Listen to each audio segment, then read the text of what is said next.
Hey there, Whovians, and welcome to another episode of our Station Who. That's right, folks. We are back, and we are going back to the Seventh Doctor era, and we are looking at Silver Nemesis with the Seventh Doctor, of course, as we said, and Ace. And it's the last appearance of the Cybermen, actually, in the classic series. Ooh, for those on audio, Kirby. Not that Cyberman. Yeah, it's Kirby was holding handles, so it was pretty cool. And we've got a great crew to talk all about this tonight. Welcome as our guest tonight, of course, Kirby Bartlett-Sloan. Hello. How are you, my friend? Excellent. Excellent. I love hearing that. And of course, we're also joined by Dave Chapman. Hello, hello, hello. How are you, sir? I'm doing absolutely wonderfully. Glad to be here 2 weeks in a row. 2 weeks in a row. Or two shows in a row, I guess. 2 shows in a row. And, you have to thank Mary going on vacation for that.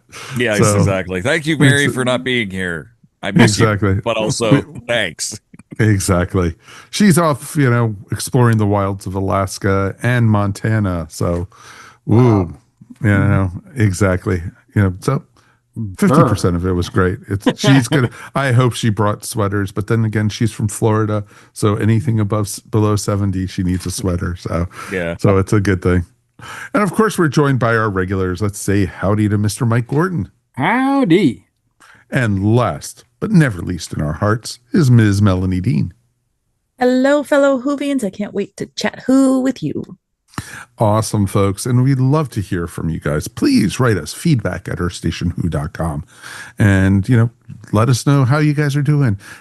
We got a lot of Doctor Who news to cover, and we even got a piece of mail from our friend Peter. So hey, Peter. We are going to be talking all about that tonight. So let's jump in with both feet. All right, kids. What we had thought about has been confirmed finally. Carol Ann Ford basically has said that there was another ending to Doctor Who, but because of it's not a conflict, but a scheduling conflict with Chudy's schedule and Disney, being wibbly wobbly, timey wimey, that basically they had to reshoot the ending and everything. But the ending does exist because it was filmed. Mm-hmm. And everything. And it even has this, basically she confirmed that the scene was, they were doing a celebration and such, and she was looking in from a window, and, it was her with Poppy. Mm-hmm. And, looking in. And so, because that was going to be setting up season 3 and the big mystery, where is Susan and what's the deal with Poppy? So, is Poppy the Doctor's daughter and everything. So it was real interesting that, with the reshoots and everything. And, she's not getting any younger, folks. I hope Russell still decides to do something with her and everything. Yeah. It's interesting with that. What are you guys' thoughts on that? I'm the terrible, gloomy person that's going to say it's going to be a showrunner later on that's going like years from now is going to use that footage for something else. I think that they've just buried this and moving on. No, I kind of agree. And that also kind of leads into the second story that we have anyway, that, the whole thing we were talking about with Disney, it's been confirmed actually today. This is the first time, folks, we've actually had news break on the day of recording, not the day after recording, but the day of recording, that that Disney is out. You are not going to be able to see new Doctor Who after the spinoff, and we'll touch on that in a minute even. God, this just leads segues really nicely tonight. But Disney is out. So that's the bad news. Good news is we are getting a Christmas special 2026, not 2025, but we are getting a Christmas special 2026. I almost just screwed up there, but no. And, and it's definitely, it's planning on being on BBC. Anywhere else around the world, you're on your own, folks. I'm sure we'll know by then, where it's going to be. And they've also told us that a new series of Doctor Who will be following the Christmas special. So, we're bound to be in a wilderness for another year, but, we can survive it. We've survived worse. Trust me, we've survived worse. Yeah. So, it'll be good. So I'm real excited. I wonder if it's going to be Billie Piper and in the Christmas special. And she's actually come out and this is another news thing. She was at a convention. She's saying she's not the Doctor. And so, it's confirming that. But then again, anything tied into Doctor Who, take it all with a grain of salt. So, so we'll see. But yeah, so at least that's good news. We are getting new Doctor Who. It'll be interesting to see if Doctor Who, though, stays on Disney Plus. The 60th anniversary specials and the last 2 seasons. From what I read, it will. It will. What they've got on Disney Plus will remain on Disney Plus. It's just It sounds like the whatever's in the future will not be. So there'll be this little chunk in a weird place. Right.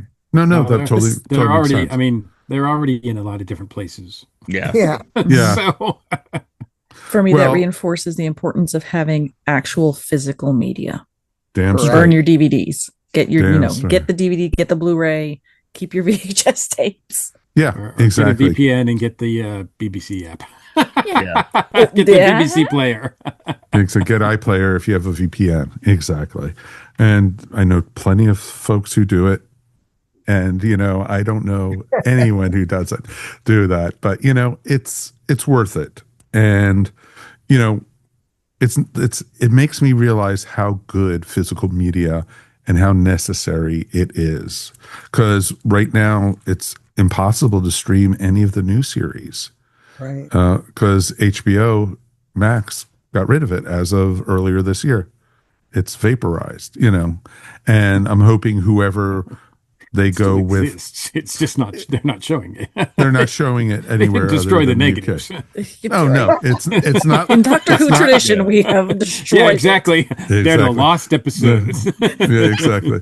All the new series is lost. No, please, folks, don't ever believe that. No, it's not lost. It's not lost. No, but yeah, and so it's going to be interesting to see what happens with that. Where it lands. My bet right now is either Netflix or Amazon in the North America region. I'm thinking those would probably be the twoest. I don't think HBO it would go back to HBO Max because of everything that's happening right now with Warner Brothers and trying to buy Paramount and all that crap right now. So I don't think they even have an inkling for that. No, I think it's got to be Amazon or Netflix, just because it'll be a worldwide distribution. Exactly. You can those two anywhere, whereas things like HBO Max is not available in most of the world.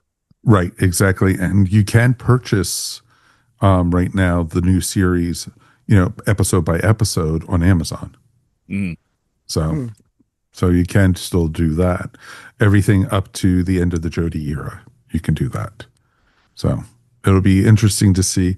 Rumor also has that Apple is interested in it, but I don't think enough people subscribe to Apple, Apple TV to be able to have it really be a player. No. Continuously. For everybody I know, including myself, I'll get it, watch what I need, bye. I'll pick it up again and then unsubscribe. I consistently find it's some of the best TV that I'm watching right now is on Apple TV. So I keep it. So, but I don't think it's going to be a player in the Doctor Who shuffle. So, and there's stuff on there that I have watched, but I've watched it other ways. I don't know what you're talking about, Kirby. We don't approve of that kind of stuff on the network at all. So, not at all. But wink, wink, nudge, nudge. So it's okay. We still love you. So, but yeah, so that's, the news stories there. And the other news story that was breaking was, of course, they announced also today that the war between the land and the sea will be coming to us sooner than we thought. We will have it by the end of the year. So they announced that it's going to be on sooner than the date that they didn't announce ever to begin with. Yeah, exactly. They didn't give us a new date, but they also said it's not going to air on the date that they never gave us to begin with. It's truthfully, oh, you BBC wonderful people, you. Exactly, you silly people, you. But you crazy BBC people, you. Is that another Disney one? Yes, that's the last. It's the last Disney. Oh, okay. And from what I'm hearing, you might see it around Christmas time. And you also, which will be going up against Stranger Things the new season. Oh, Lord. And it's going to be 5 nights. And my feeling is it's going to air Christmas night and then go for 5 days between Christmas and New Year's. So it'll be done before the end of the year. So that's, what I'm hearing. But that's in the UK also. We haven't heard when Disney is maybe planning on airing it here. So, hopefully it'll still be the same day, but yeah. Australia will get it sometime in 2027. Yeah. Thanks, Australia. Sorry, Kieran. Sorry, guys.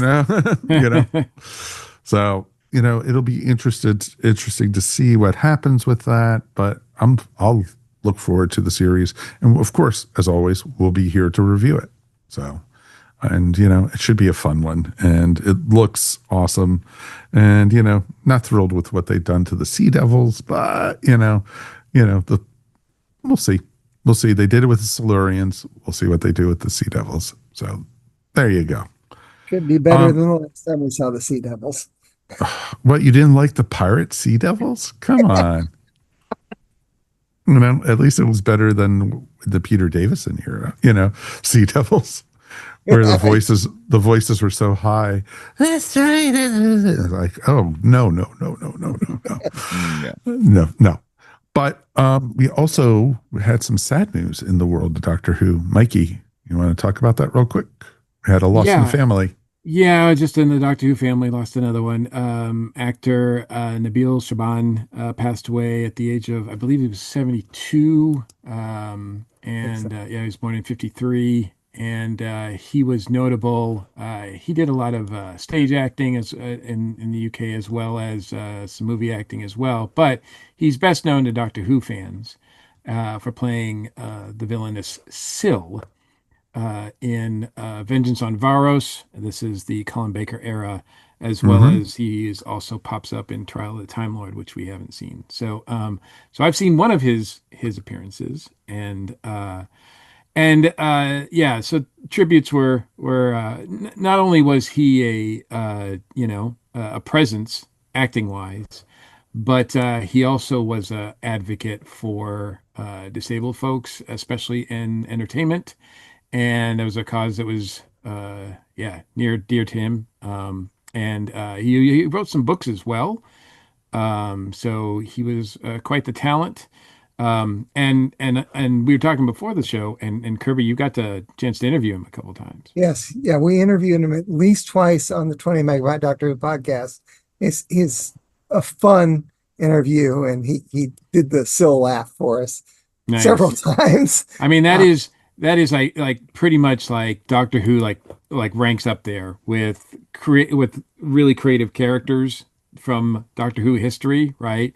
I mean, I think there was even a sort of Syl, was it a movie or TV show or something that the BBC did? Syl and the Devil Seeds of Ardor, which is like that. Unfortunately, I haven't seen it. That might have been Big never Finish. seen that either. I think it's no, Big it wasn't Finish. a Big Finish thing, because they show him like in costume and everything. It came out on DVD, and it was one of those things that because the character was not, they could do it outside of, as long as the Doctor didn't appear. They could do it outside of, Doctor Who. So there is a Syl movie out there, if you will, a video of some kind that I discovered as well. So I don't know all the details, but they have it listed. The IMDb has it listed as a TV movie, but I don't think it ever was on TV. But it's from 2019 anyway. But it's always sad to lose a member of the Doctor Who family, and yeah, and this year's been pretty brutal when it comes to passings in general, and so yeah, so sad news. But I did want to also point out that Nicola O'Brien put out a really really nice tribute to him. That was kind of touching about working with him on his last appearance in Doctor Who, which was on Mind Warp. That's part of Trial of the Time Lords, I understand. Yes, correct. Called him a wonderful actor, lovely man, and a determined advocate, campaigning for disabled actors' rights and starting his own theater group to promote disabled performers. That's wonderful. That is really wonderful. She had some other nice words to say about him too. So, considering how his character treated her character, it's kind of nice that she. It shows she's a better person. It's nothing but love. Exactly. That is awesome. That is awesome. Sorry to hear about his loss. And that's pretty good. Well, as I get older, I realize that's younger and younger, but it's a pretty good run. Though. Yeah. I know. Judy all the time goes, if somebody under the age of 80 passes now, it's like, oh, they were so young. it's like, yeah, no, but yes. So, but it's getting closer. So, but yeah, that's all the news we have right now. And let's take a quick break and we'll be back in a moment. And we are going to be jumping in with Silver Nemesis.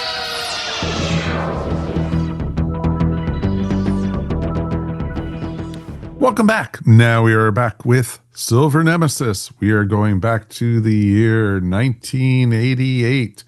And this is kind of a 25th anniversary episode of Doctor Who because it aired on the 23rd of November of 1988. And then also the story took place on the 23rd of November, 1988. So, and during this era, they were doing a lot of three-parters, which is, we've always said, oh God, a six-parter, or such. And this one was a three-parter. And, I think it was the perfect length. I really, really do. You, of course, had Sylvester as the Doctor. You also had Sophie as Ace. And it was an interesting story. This is the first time I've actually seen it. I've read the books and everything, the Target books. So I knew the story already and I knew what was going to happen. But I didn't actually get a chance to see this one. So it's kind of cool. And actually, in our recording wise, this is the last Sylvester McCoy episode that we have of his TV stuff to review. And so it's kind of ironic with that. So it'll be interesting to see what everyone else says. Let's start with Dave. What are your initial thoughts on this? I thought it actually could have been longer. I kind of felt like I was missing something at the beginning. A chapter somewhere, whether that was, was there stuff I missed from another Doctor? No, but it felt like there was something else missing from the beginning.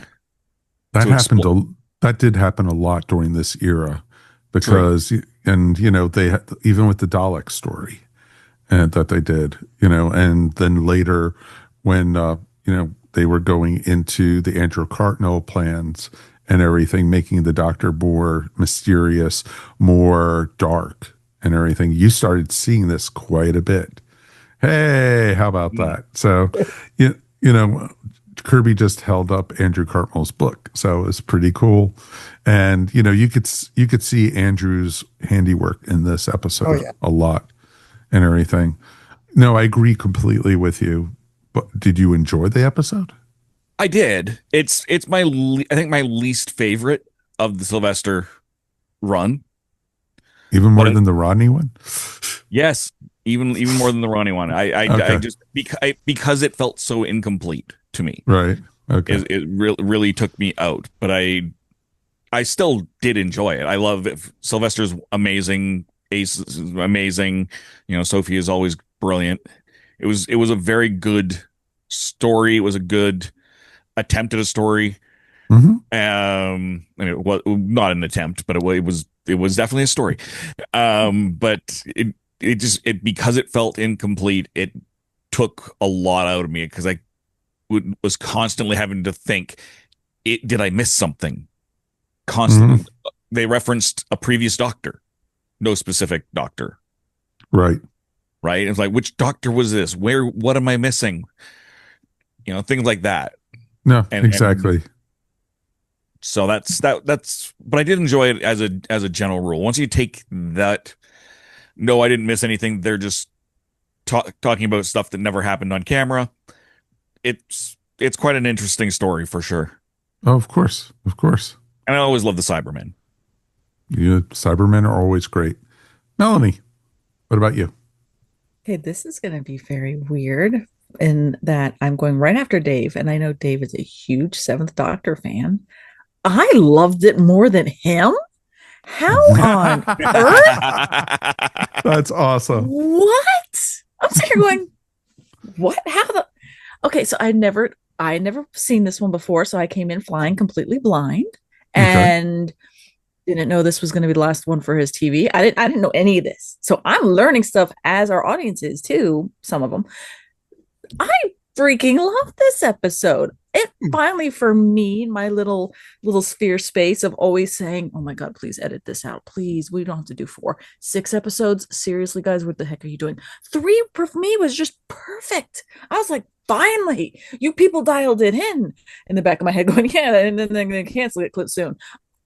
I didn't know when. Still one more season. Okay, good.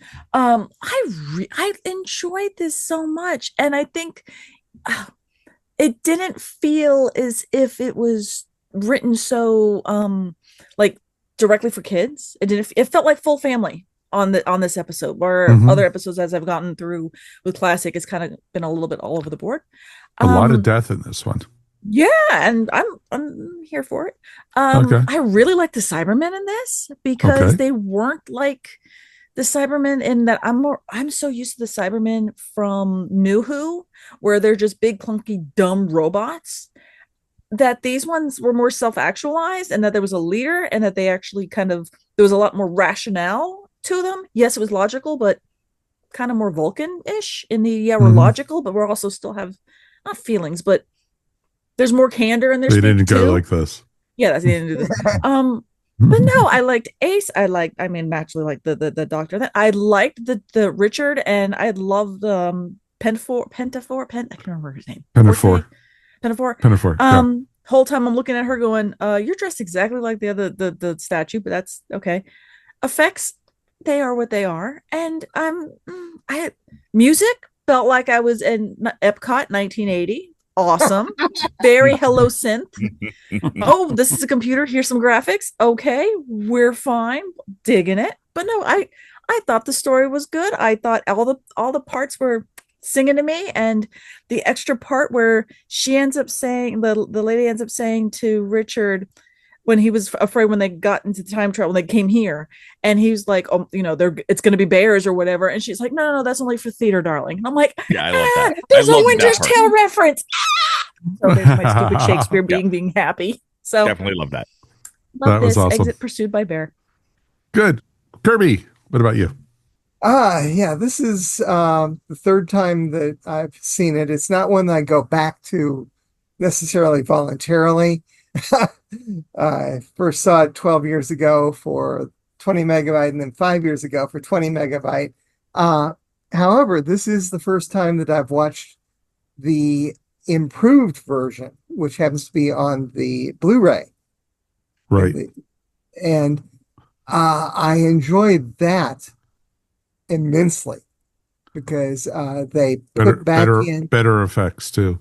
Well, you can watch the better effects, both versions, and turning them on for the regular one as well. But this has the improved effects, and they fit in the deleted scenes and match things up. And they, I don't know if the better effects for the real version, for the broadcast version, better effects added includes the cybermats. But I love the fact that they put cybermats in there in front of the gasworks building or whatever it was, instead of the little pipes sticking out of the ground when they're gassing the policemen. Yep. I really enjoyed the improved version, much better than the broadcast version. Broadcast version is to me. Nope, exactly. That's awesome. Mr. Mike. So this is the second time I've seen this one. Oh. This is the second time I've reviewed this one. I was invited by our good friends over on the ESO Network, Watchathon and Wrestle-On. That's Joe right. and Tony invited me a couple years ago to discuss this episode with Ashley Rayburn. And so, yeah. And to be honest with you, I have no memory, or I have very little memory of actually what my review of the time was. So it was kind of like watching it fresh. Although I did remember the story and a lot of things that happened in it. I watched it via BritBox, and the BritBox one is from what Kirby's telling me, is the broadcast one. So it's not the enhanced one, which I guess would be unfortunate. Look, it's the 25th anniversary, it's the silver anniversary, if you will. So it makes sense that for the silver anniversary, they put the Cybermen in there, and that makes perfect sense. But they go really into a lot more ambitious storytelling than I think they can handle. Because we get the Cybermen, we get the Fourth Reich, we get the Lady Pinafore, we get like all these things, these elements. And today's point, it's like the first part of this jumps around so much between those three parties, as well as the Doctor and Ace, that and it doesn't give you enough time. It's just like it's almost like a time limit, like 3 minutes, boop, we got to cut to the next one. 3 minutes, boop, we got to cut to the next one. And it really is choppy and not helpful. Like you can't get into a really rhythm story. It doesn't get into a nice rhythm story wise, and it just seems like a mess. And then on top of that, it introduces all these other random elements that really don't have much to do with the story, like the skinheads, or the Southern Belle Oh my shows God. up out of nowhere. That accent. The two guys, that are after Ace and the Doctor in the beginning, they just don't seem to fit in anywhere either. And so they're it does. Not explained. What's that? They're not explained at all. Not really. No. They're never explained. They never explained that they were agents for the Cybermen on Earth. Yeah, I think they were supposed to be, but it's so like poorly handled that I think it's a comment rather than a really like a scheme that makes any sort of sense whatsoever. And there are some nice moments in here. And I did, even though this is not the enhanced version, I did appreciate some of the effects, especially for the time. Like the spaceship landing and all that kind of stuff, the cyber ship, I thought like that looks pretty cool, really. And it's the 80s, so we got the synth pop music and all that kind of stuff and all that. And the giant boombox. The giant boombox. Yeah. And yes, Sylvester and Ace have that chemistry that's fun. So it's not like it's not watchable, but it is a mess. And I think you could have told this story much better by taking certainly the Fourth Reich out of it. Like they don't need to be in there at all. I don't understand why they don't add anything to it. Now, look, I don't mind Nazis getting killed ever. Never. So, even today, if you can kill a Nazi, kill a Nazi. But just to put it in there to do it, it's sort of like, it's sort of like, oh, and I'm going to put skinheads in here too and torture them. It's like, it's not necessary. And I think also today's point too, it's really intriguing because Lady Pinafore has a relationship with the Doctor that we do not know. It doesn't exist in any form that was ever been told. Nope. And they don't do any sort of help with us, like backstory wise for that.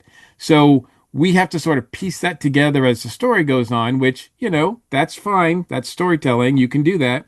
I'm not an idiot. You don't have to spoon feed me, but I still don't feel like they gave us enough to make it like she should be, she comes across as a major bad guy, a villain against the Doctor. And to be honest with you, it's just that seemed really forced. I didn't really feel it. No. And how did she find out the doctor's history? What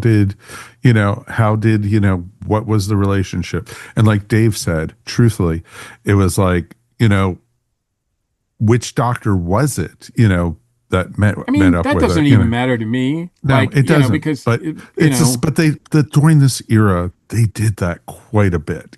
She does say something about him being shorter. So Yeah. I assume for some reason, the times that I've watched it, I've connected it to be like the second Doctor, Right. just Possibly. because of that comment. But it could really be anybody. I mean, Well- it could have even been like a later Doctor. We don't know. Well, doing some research on this, I did find out the Cybermen actually were last minute additions to this storyline. Which is silly. It's the silver anniversary. Yes, I know. And John Nathan Turner went to the writer and said, let's put the Cybermen into this because it is the anniversary episode. And, this is, we wanted to have them face Sylvester's Doctor. And it would be a good tie-in, with the story because the original name of the episode was Nemesis. It wasn't Silver Nemesis. And so it was just interesting that you had it. So originally it was just Lady Panaforth, whatever her name is. And yep. And then also the Fourth Reich were the bad guys in it. And because you didn't one too many bad guys. But it's true. But also you also don't see the Cybermen until the end of the first episode in this story. That's when their ship comes down, and that was the cliffhanger. It's the Cybermen, and everything. And so I enjoyed it. I thought it was a interesting story. The chemistry just between Sophie and Sylvester is just always awesome, from the very beginning. And they've got it down to a T and everything. And I love the scene when, Sylvester is like, remember when I told you to not bring any explosives? Yeah. And it was just wonderful. It was just, she was just like, Doctor, I'm a good girl. I don't do that And but we saw that played out with the Daleks thing. Like that's the exact same scene. It's the same exact scene. But I still love it. There's something just about it. Like I said, they are charming together. So they are. And then they have the magic, cassette tape in the of the jazz band, and it's like I've fallen into, when I was in high school and college, I fell into swimming pools with cassette tapes in my pocket, and they were toast if they got wet. It's like, how did they survive falling into the stream and everything. One of the things I did find fascinating is where the gas works was, that's now the O2 in London. Oh wow. And everything. And everything. And it was pretty cool. It was pretty interesting to see. And then, when they went to Windsor Castle, they never got permission to film at Windsor Castle. So they just had to do the outside scenes and do at another castle, to do the interior. Yeah, exactly. I kind of suspect, I didn't even think about it, but when I was watching it, Michelle walked by, and she's much more of a, we're both Anglophiles, but she's much more interested in the royal family and all of that side of things. And when she walked by when I was watching it, and she's like, they actually filmed in Windsor Castle. They let them film in Windsor Castle, and I was like, maybe. I mean, it is Doctor Who. I noticed the leaves suddenly had the trees had no leaves, and then they had leaves. I'm like, hello. Yeah, they don't they show up, and then we get this meeting between him and the Queen, but we don't get to see it. It just cuts away, and then they're back in the TARDIS, and you're like, all of a sudden you see the TARDIS materializing again. Yeah, and it's so choppy. And it's a lot of things are just unresolved, and it doesn't work for me. No, and it's funny because we just watched, there's a show on Apple TV called The Reluctant Traveler with Eugene Levy, and he just went to Windsor Castle and actually met with the prince, and it was pretty awesome that they actually went into the castle and they did a tour of it with him, and it was like neat seeing the outside. It's like, oh, we just saw that on TV. It hasn't changed all that much. But then you saw, when they went inside, it was like, that's not the right castle. So now John Nathan Turner tried to get Prince Edward to right, be in there instead of the fake queen that's in there now, and right. because he was a big Doctor Who fan, but apparently his mom said no. Really? So and also Sylvester had a story. It was on one of the making of documentaries where he saw Prince Edward later, and at some function he walked up to him and said, you missed out being in the show, and discovered that he had broken protocol with talking to a royal. Because he just went up to him and started talking, and Sylvester said, well, that's when I lost my knighthood. That is awesome. Yeah, the scene with all the tourists going up to the castle. Mm-hmm. There was a very familiar face in that crowd. Well, several of them. Yes. But of course, Nick Courtney is the one that is the most known in there. But they also had the actress who played Lady Penfort and her husband, and the writer, and I believe the what's his name, who played the cyber leader. He was in there as well, and just all kinds of people. Oh, that's awesome. That is awesome. David Banks was the cyber leader. David Banks, yeah. Excellent. Yeah, so they needed a crowd, so they just said, all right, everyone out of makeup, let's go. Yeah. Call your backs for the most part anyway. Yeah, exactly. Call the brigadier, let's get him in the crowd. And he's the one wearing the hat. Of course. That is awesome. So yeah, it was interesting. It was just like, let's kill off all the extras. Let's kill off, just to kill off people. Let's kill all the Nazis. Let's kill all the Cybermen. And, it was just like, okay. And you saw little groups of Cybermen, and then all of a sudden a huge, group of them walk into the electric plant or the gas plant. And it was just like, where did these guys come from? So and it's like, I guess we got in to get more coins. Oh, I loved Ace with the shooting the gold coins through a slingshot. That was pretty awesome. Yeah, about the continuity that they had to cover up. What's up? They filmed Greatest Show in the Galaxy first, right? And she got that little gold spiral from darn, I forget the name of the character at the end of the episode. Yeah, I remember that.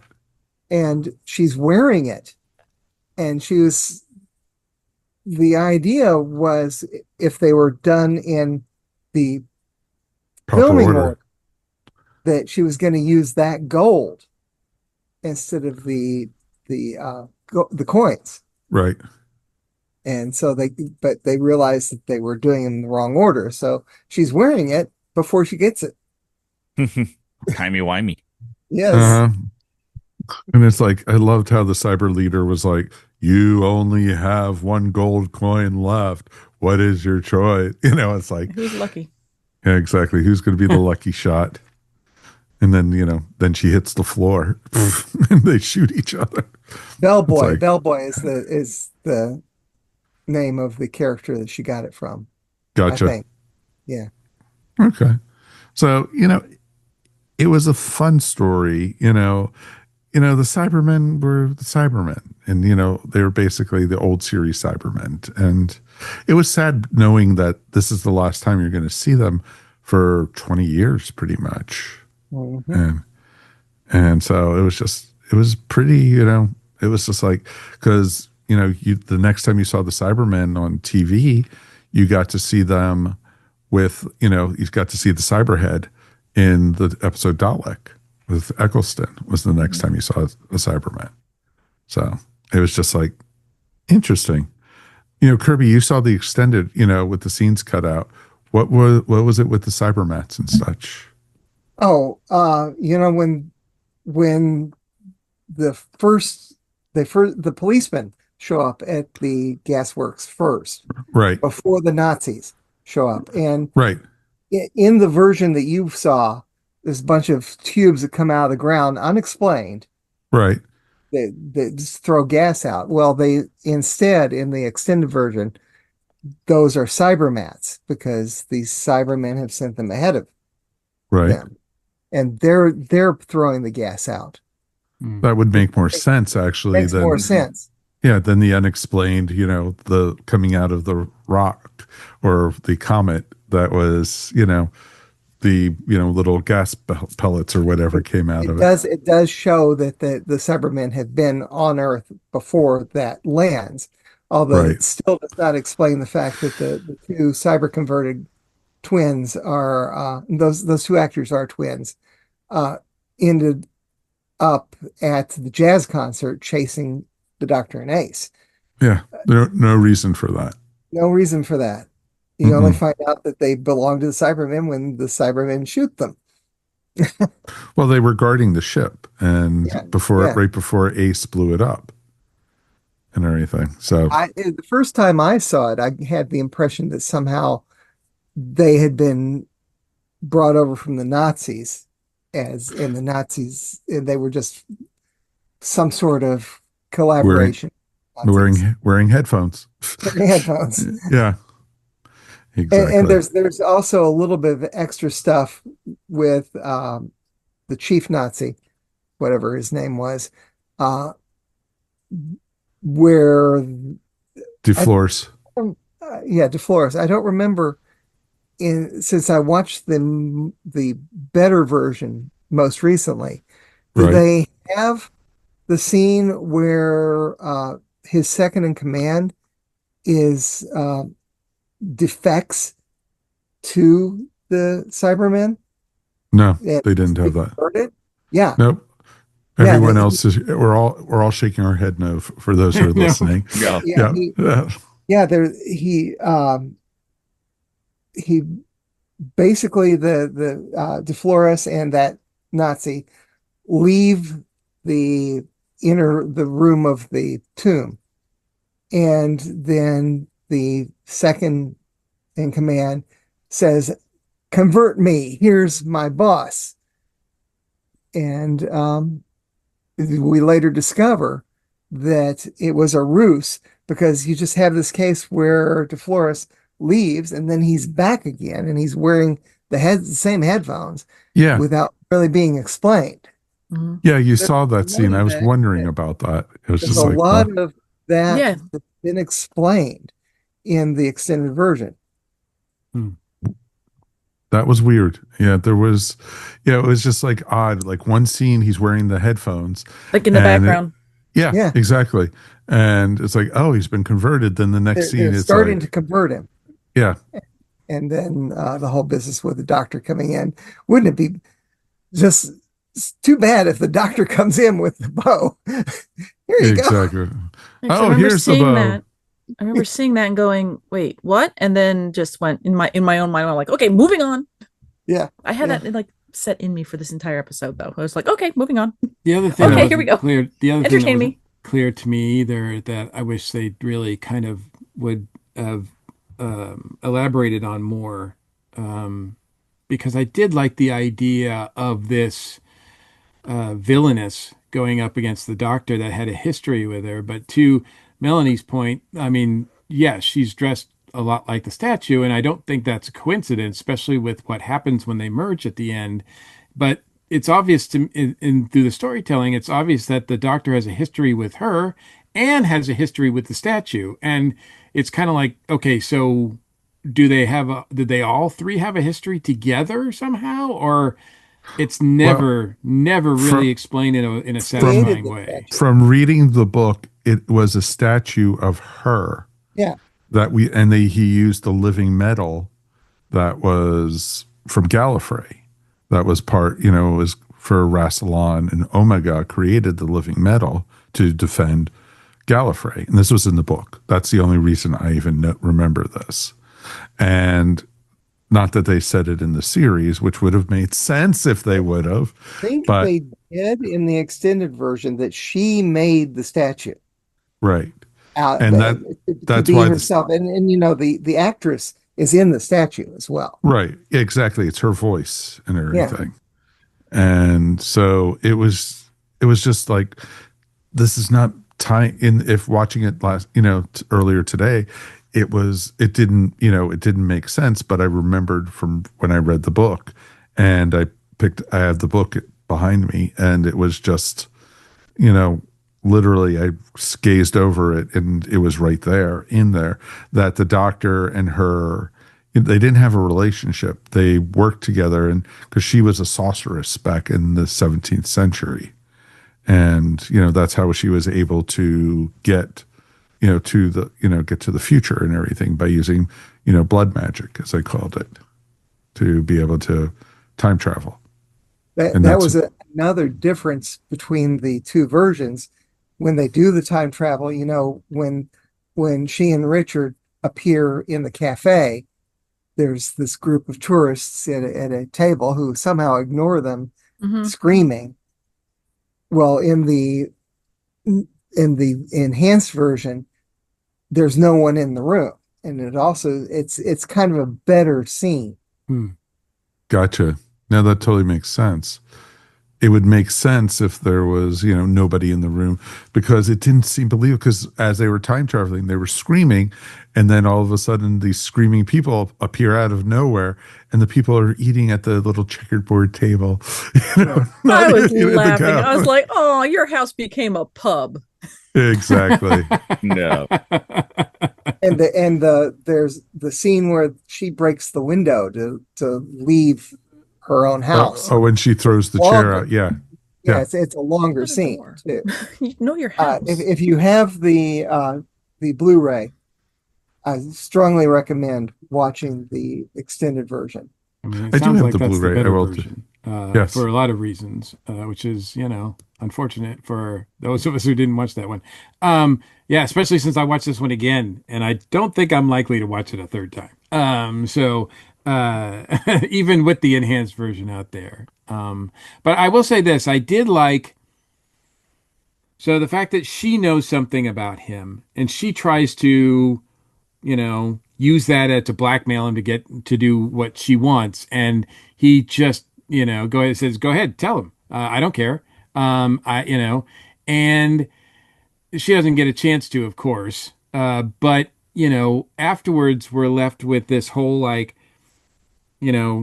as much as they have chemistry, Ace realizes once again that she doesn't really know this guy, and there's something underneath Sylvester's casual demeanor that is a dangerous thing. And because, we just saw him, a few episodes ago destroy the Daleks without even blinking, and now he's wiped out the Cybermen without even shedding any sort of tears or whatever, not even a second thought. He's done that.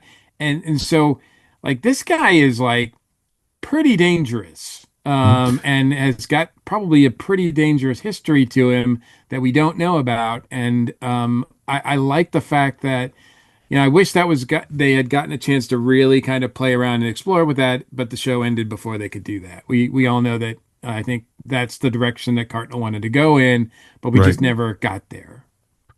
Exactly. They hinted that, you had Rassilon, you had Omega. The Doctor was supposed to be the third of the big, Gallifreyan gods, is what Andrew was aiming towards. But he never got a chance to do that. And no timeless child nonsense. Yeah. Don't get me started. No. It's interesting, though. The actor who was the mathematician at the very beginning, Leslie French, he actually turned down the role of the first Doctor. He was the first choice. Yeah. And everything. And that's what they brought him back for this role, to tie into the 25th anniversary. So they could just kill him. Exactly. I was so sad too because he was so just bizarre and slow, but also just so happy when he started thinking, "I'm going to make a flying machine." I'm like, "Oh my god, this man actually! Oh, he's dead." Yeah, exactly. You calculated the direct down to the date this asteroid was going to come back, and there went the gift of flight. Exactly. Oh, Exactly. You also notice that all of the chess stuff, which is leading into Fenric. Yes, exactly. And there's a more extended chess thing in the house in the extended version. And also were the Doctor and Ace playing chess in the broadcast version at the very end? At the very end, yes. When they were back in the 17th, when they were back to the 17th century, it's not this jazz that you speak of, Doctor, but yeah. Yes. Yes, the flute and the. Yeah. Oh, and that was something that just amused me because I only saw the extended version just a couple of days ago for the first time. But in the broadcast version, they're just playing some generic music at the very end. Right. It's the Doctor Who theme played on flute and really flute. Oh, that's awesome. In the extended version. Oh, that is awesome. So now how meta. It was interesting, but I definitely think they should have taken one of the villains out. It was way too much. And yeah. So. I like how with the speed that they introduced the first villain with the hint of South America, and then in one room that must be maybe 5 feet wide, so much memorabilia from the Third Reich was right freaking there. And then I'm like, oh my! And then they go ahead and then the dude's like, okay, a beautiful macaw, I'm gonna shoot it, and I'm like, okay, we really don't like you. Ooh, yes, you're but just a nasty SOB. There you go. I'm like, oh, and don't tell me South America. I know that you're in Argentina. I watched the History Channel. Yeah. All I was thinking of when I saw that memorabilia is that Henry Gibson is off to one side, painting an eagle from the Blues Brothers. Waiting for the Blues Brothers. Yeah. Yes. Nazis. That is kind of funny because he's like, I hate Nazis, especially Illinois Nazis. we are the Fourth Reich, and I'm like, just like you 6 dudes, and then it's like, okay, they're ambitious. You go, guys. But look, I like Anton Dufresne. I think he's always solid. Even though I guess he only did this so he could get like a pass to watch Wimbledon. And he claimed that he didn't know, like in the extra stuff, and bonus stuff, he said, like, I didn't know what the heck was going on. And I'm playing another Nazi, goodness gracious. But he's still good at it. He does his job. Fiona Walker as Penafort is good. Like the acting into this is pretty good.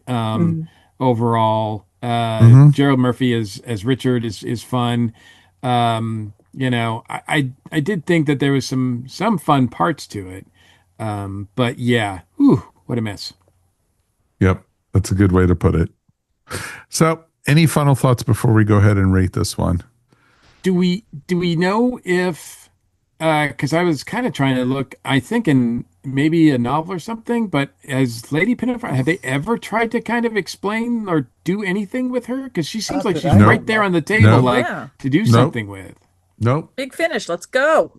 Yeah, there was a story somewhere about her, but still not anything major. No, I don't remember if Big Finish did any, or the comics, if they ever did, or any of the extended stuff. Because I know they did, after the show was canceled, they did a lot of Sylvester adventures, and she never came back, which was a shame because it would have been great. Their first meeting or something like that would have been awesome. RTD will pull her back out for his next season because I don't know who else he's going to grab. But she'll be a giant skeleton with a face extended out or something. A CG skeleton, yeah. Exactly. So, yeah. Exactly. Yeah, go on. All right. 1 out of 5 TARDISes, 1 being the worst, 5 being the best. Kirby, you're our guest tonight. What you got? Well, for the broadcast version, 2.5.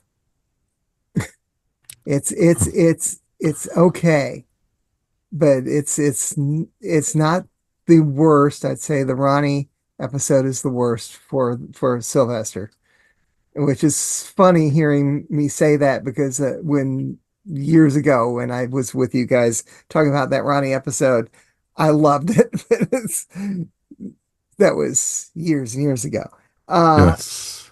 As far as the redo, where the extended version, I'm talking about not the there's also a version on the disc, which is a movie length version, but the 3 episode redo, Right. which is on the Blu-ray. That one I love because they explain a lot more. There's more background. That's 3.5 stars for me. Okay. Gotcha. It's not perfect, but it's much more entertaining. Nope. Fair enough. Dave. I gave it 3. Okay. It's not bad. I still enjoyed it. It's just not great. Okay. Fair enough. It's not bad, but it's just great. Not great. Yeah. Okay. Mel. I love the hell out of it, but still, I'm going to give it a 3. I'm going to give it a 3.5. I really enjoyed it. I really I'm looking forward to finding the version that Kirby said, because now I want to kind of even see it, and I probably will like it even more. But no, 3.5 for me. You can find it on the Blu-ray, available everywhere on Amazon.com. So, if you want to support those folks. The complete Blu-ray for season 2. Yep. Sylvester season 2. It's different for the British version, but exactly. Yeah, it's on the second disc of Silver Nemesis. Mm-hmm. All right, Mr. Mike. I'm gonna have to give this one a 2. I'll go 2.5. I'll echo Kirby a bit because I saw the broadcast one, but just because it is fun to watch Sylvester and Ace here. So I appreciate them a lot more than I do this era. As we, no surprise, the John Nathan Turner era is probably my least favorite in all of the history of Doctor Who. Yes, even more so than Chibnall. I'll say it. Yeah, I'll say it. Wow, we almost went an hour into the show. Hey, I wasn't even bashing. Bashing here. I know. True. But yeah, this is just not my jam. It's not. I like elements of it, but it's not. So every box that we check and we get closer and closer to finishing, my watching of this era is another one that I'm like, whoo, because really very few of them have lived up to anything that I'd want to watch again. So, or should we say whoo instead of woo? No. Yeah. So I'm I can't, and definitely I would not recommend giving this to someone who's like, I'm new to Doctor Who or I'm new to Classic Who. What should I watch? It's like, don't watch this one. Nope. All right. I'm going to give this one, I'm going to agree with Mel. I'm going to give this a 3.5. The reason it made it up to a 3.5 is because the chemistry between Sylvester and Sophie. It's just always great. And it could be a rubbish episode if they're just reading the script to me or whatever. I would still give it a 3.5. I enjoyed it. I know in this era, Mike, hates the next season, especially a certain Ghostlight episode that should go nameless for him. And so, I love Ghostlight. We know you love Ghostlight. We know. We've had this conversation multiple times, and not even on the air. So, is there an enhanced version of that one? It is on Blu-ray, though, Mr. Gordon. So there you go. Well, it could stay there. So it's definitely worth. Would I recommend it going live? To a first-time person? No. But if you're a completist and you want to watch a Cyberman story, sure, watch it. But it's not great. But it's and like everyone says, it was so chopped up. There was so many things you watch after you watch this. You were like, what? And even if you're a Doctor Who fan, and you've seen all the different things, I don't remember that. What are they doing with this? And it's just like they were trying to do something really big, really, really big, but they just weren't doing it right. And I think that's what messed it up. And, I would have loved to seen what would have happened if there was another season of Sylvester after the next season. If they would have, they were supposed to write off Ace by the doctor enrolling her in the, into the Time Lord Academy. And, so it would have been real interesting to see how that would have played out and such. But, I love Sylvester. I love his doctor. He's my second favorite doctor behind Patrick. And so, and I can honestly say I was happy to meet him in person and chat with him for a bit. So it was cool. All right. Thank you all for listening. If you want to leave feedback for us, we would love it. Like and subscribe. It takes 2 seconds to do, folks. Just hit the little button down there. And, if you do that, it's always a great way to let, YouTube and if you want the other folks, if you're listening in audio, that's 5 stars. That's the best way to do it. It helps us get more subscribers. It helps us get more notices. Hell, you might actually someday get advertisers. You never know. As long as it's not a Cybermen advertiser, I'm okay with that. It's a good thing. We did get a piece of email. We got an email from our friend Peter. Peter wrote, and he wrote us about the Planet of Evil, our last episode. He said he liked the outside sets, especially they were gorgeous. Creatures, not so much, but reminiscent of the creature on Forbidden Planet, of whom I am a huge, big fan, which was pretty cool. They seemed curiously unconcerned about the soldier who fell into the hole. Wonder what happened to that guy.